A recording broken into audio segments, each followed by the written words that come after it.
ساتھ بڑی پریشانیاں لاحق ہیں اور ہر ایک صبر کی منزل سے گزر رہا ہے۔ اہل بیت اطہار نے ہمیں بہترین تحفے دیے ہیں۔ دیکھیے جس طریقے سے میں ہر مجلس میں کچھ نہ کچھ تحفہ دیتا ہوں، آج پینڈیمک دور میں بہت سے لوگ پریشان ہیں روزی روٹی کے حوالے سے، بہت سے پریشان ہیں جابز کے حوالے سے، بہت سے پریشان ہیں بزنسز کے حوالے سے۔ جس کام میں ہاتھ ڈالتے ہیں کام نہیں بنتا ہے، اور بہت سے ایسے بھی ہیں جن کے جابز تھے چلے گئے، کمپنیز کلوز ہو گئی، سب پریشان حال۔ کوئی ایسا نہیں ہے جو کہتا ہے کہ میں بہت اچھا جا رہا ہوں۔ ہر ایک کے ساتھ بڑی پریشانیاں لاحق ہیں اور ہر ایک صبر کی منزل سے گزر رہا ہے۔ اہل بیت اطہار نے ہمیں بہترین تحفے دیے ہیں۔ اگر کوئی چاہے کہ اس کے روزی روٹی کے دروازے کھل جائیں، اگر کوئی چاہے کہ اس کے زندگی کے 5000 گناہ معاف ہو جائیں، اگر کوئی چاہے کہ اسے بے پناہ ثواب ملے، اگر کوئی چاہے کہ اس کا قبر کا عذاب اس پر ختم ہو جائے، اسے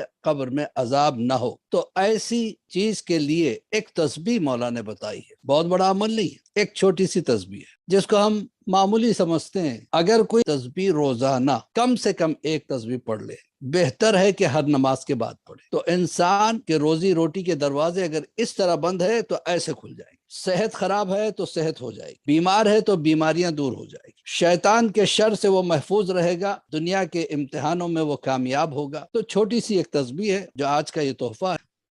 بہت مشہور واقعہ ہے۔ ایک مولانا ایک بستی میں نماز پڑھا رہے تھے۔ رمضان کے مہینے میں اس بستی کے جتنے لوگ ہیں ان کے ایک ایک گھر کی طرف سے ایک ایک دن دعوت ہوا کرتی تھی۔ ایک دن ایک صاحب نے دعوت کی، ایک دن دوسرے نے دعوت کی، ایک دن تیسرے کے، مولانا اس کے گھر جاتے، افطار کرتے، واپس آتے۔ اس طرح سے ایک مہینہ بستی والے ان کی دعوت کرتے، باقی سال بھر مولانا اپنا خود حساب کتاب دیکھ لیتے۔ تو اب یہ ہوا کہ ایک صاحب کے یہاں دعوت ہوئی اور یہ گئے دعوت کے لیے۔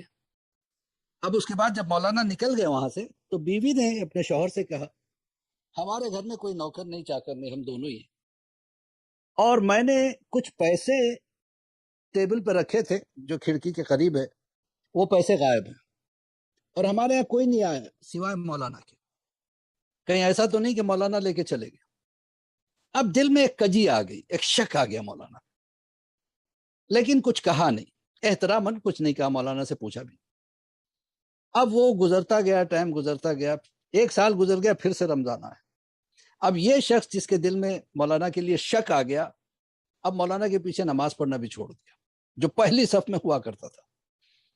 وہ دھیرے دھیرے دیر سے آنے لگا، فرادہ نماز پڑھنے لگا۔ مولانا نے کچھ پوچھا بھی نہیں، اب وہ شخص ان سے سلام کلام بھی چھوڑ دیا تھا۔ اب ایک سال کے بعد جب رمضان کا وقت پھر آیا تو پھر ایک ایک کے گھر میں دعوت تھی، تو ایک دن اس کے یہاں بھی دعوت تھی۔ اب چونکہ دعوت تھی لہٰذا کچھ کہا نہیں، اب مولانا کو دعوت دے دی۔ مولانا جب گھر پہ گئے تو اس نے تب کہا، دیکھیے مولانا، آپ نے نوٹ کیا ہوگا میں آپ کے پیچھے نماز پڑھنا چھوڑ دیا۔